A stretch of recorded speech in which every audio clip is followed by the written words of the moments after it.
मौजू अरश सेवाई की गजल नंबर 2 जो आपके निसाब में दर्ज है।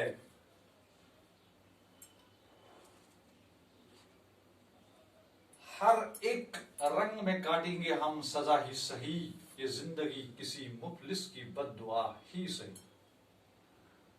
इसको भूल मैंने तुझे किया तखलीक, ये और बात है तू वक्त का खुदा ही सही।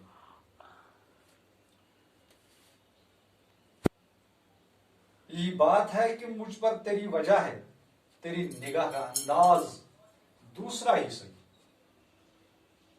वो मेरी रूह में तालील हो चुका है अर्श, अगर वो मुझसे जुदा है चलो जुदा ही सही, जुदा ही सही।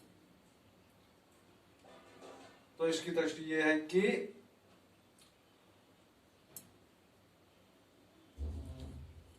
शायर जो है वो मतला है, ये जिंदगी किसी मुफलिस की बद्दुआ ही सही।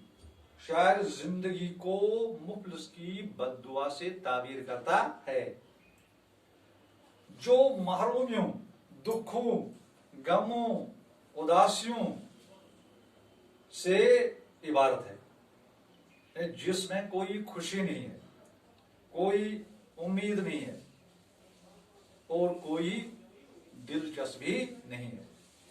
इसलिए वो कहता है कि ये जिंदगी जो है, जब इसको कहता है उसके कि मुफलिस की बद्दुआ है, तो इसलिए ये जिंदगी जो है ये सजा से कम नहीं है। लेकिन ये इंसान की एक किस्म की क्या है, दुनिया में एक मजबूरी है, चाहे गम हो या परेशानी या खुशियां हो, हाँ, तो हर हाल में जिंदगी की रोज शब जो है, यानी दिन और रात, यानी उसको जिंदगी गुजारनी पड़ती है। वो जिंदगी काटता है, चाहे परेशानी हो, चाहे गम हो, चाहे खुशी हो और कुछ हो। मौत तक इंसान जो है, मौत तक इंसान जो जिंदगी से वो नजात हासिल नहीं कर सकता है। क्यों? तो यहां पर इसमें क्या, ये एक रंग में काटेंगे हम सजा ही सही, ये जिंदगी किसी मुफलिस की बद्दुआ ही सही। तो इसमें अरश सेवाई जो है मतला में कहता है कि ये जिंदगी जो है वो कहता है इसको कि ये मुफलिस की बद्दुआ है। जो गरीब होता है उसे आजारी होती है, आजारी निकलती है, तो वो इसको ताबीर करता है कि ये किसी मुफलिस, किसी गरीब की बद्दुआ है, क्योंकि इसमें परेशानियां हैं, गम हैं, हाँ, और उदासियां हैं, जिसमें कोई खुशी, कोई उम्मीद, कोई दिलचस्पी नहीं है। तो ये यह कहता है कि ये जिंदगी जो है ये किसी सजा से कम नहीं है। तो इंसान को मौत तक इस जैसी जिंदगी से छुटकारा मिलता, चलो अच्छी जिंदगी भी होगी तो भी छुटकारा नहीं मिलता है। जब मौत आती है जिंदगी खत्म हो जाती है। हालांकि ये इंसान की क्या है, मजबूरी, कि ये जिंदगी के शब रोज काटना उसकी मजबूरी है। न इसको भूल कि मैंने तुझे किया तखलीक, ये और बात है तू वक्त का खुदा ही सही। तो तखलीक से मुराद पैदा करना, तखलीक पैदा करना। तो शायर जो वक्त के खुदा है, ये वक्त के खुदा से मुखातिब होकर कहता है, यानी जो साहिब इक़्तिदार होता है उसे बाज़ दफा वक्त का खुदा कहते हैं, नौज़ुबिल्लाह मिन ज़ालिक। कि तू अगर आज खुदा बन बैठा है, यानी साहिब इक़्तिदार है, हाँ? तो इक़्तिदार के नशे में आप क्या हैं, आप खोए हुए हैं और अपनी ताकत को आप बेदरेग इस्तेमाल कर रहा है। लेकिन ये मत भूल जाओ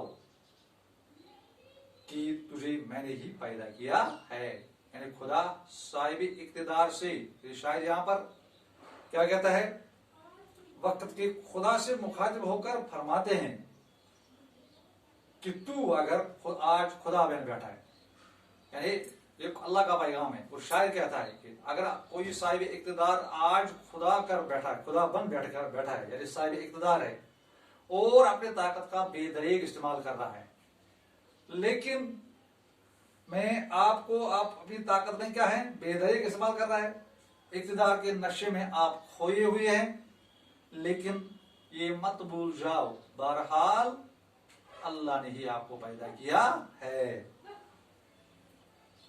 यही बात है कि मुझ पर तेरी तवज्जो है, तेरी निगाह का अंदाजा दूसरा ही सही। ये और बात है, तू वक्त का खुदा ही सही, तेरी निगाह का अंदाज दूसरा ही सही। तो इस बंद में क्या कहते हैं, शायर जो है वो फरमाते हैं कि ए महबूब, जो अपने महबूब से मुखातिब है, ए महबूब मेरे लिए ये बहुत है कि मैं तुझे याद हूं और तुम्हारी नजर मुझ पर है। यानी मैं तुझे याद हूं, उसे महबूब से कहता है कि आपको मैं याद हूं और आपकी नजर मुझ पर है, हालांकि मुझ पर तुम्हारी नजर करम नहीं है, बल्कि मेरी तरफ देखने का तुम्हारा दूसरा ही अंदाज है।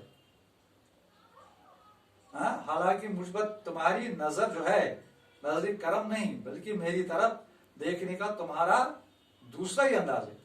यानी ये और बात है, तू वक्त का खुदा ही सही, यानी मुझ पर सितम ही डांटे हो, लेकिन क्या ये कम है कि तुम्हें मैं याद हूं।